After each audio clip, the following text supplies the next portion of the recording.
I love Hebrews chapter 11, this letter that's given to the people who are really needing to be encouraged in their faith during this season.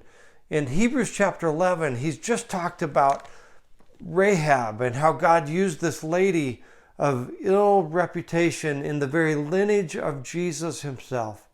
And then he pauses in the letter in Hebrews 11:32 and he says, "And what more shall I say? For time would fail me to tell of Gideon, Barak, Samson, Jephthah, David, and Samuel, and the prophets, who through faith conquered kingdoms, enforced justice, obtained promises, and stopped the mouths of lions."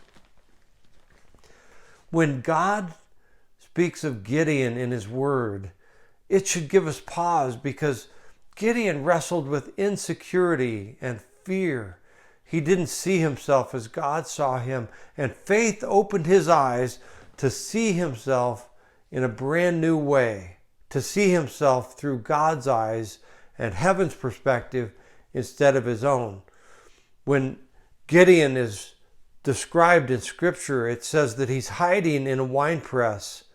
Hiding. Why?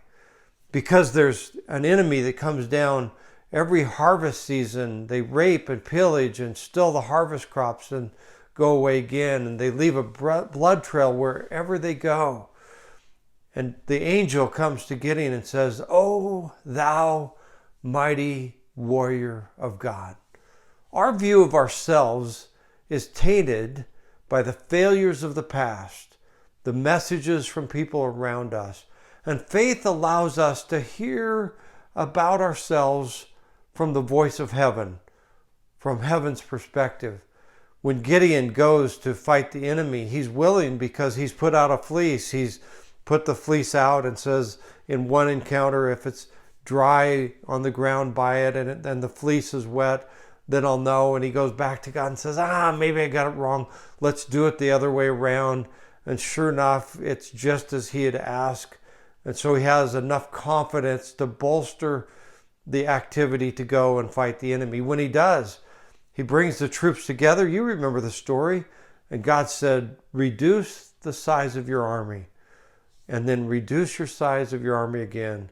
And a third time, when the men go down to drink for water, there are going to be those who lay down and pay no attention and don't have their sword nearby.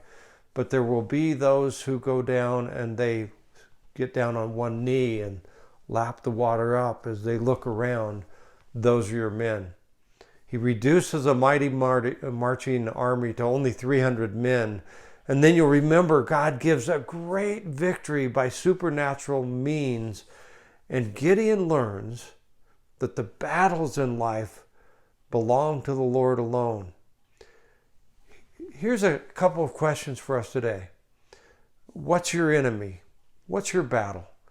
What's the thing that comes back every now and then that tells you you're not enough, that you can't win, that withdraws from your emotional bank account, steals your perspective that God would have on your life? And God would say, trust me. Put out a fleece if you want. But remember, I want to take you to a new place, from hiding in fear to great warrior of heaven, mighty one of God. You and I, in the eyes of heaven, are mighty warriors of faith, called to do God's work in the midst of difficult situations. Let's ask God to change our fear into faith and our understanding of ourselves so that we're seen through the lens of heaven's eyes. God bless you on your journey of faith. This is Pastor Tim. God bless you.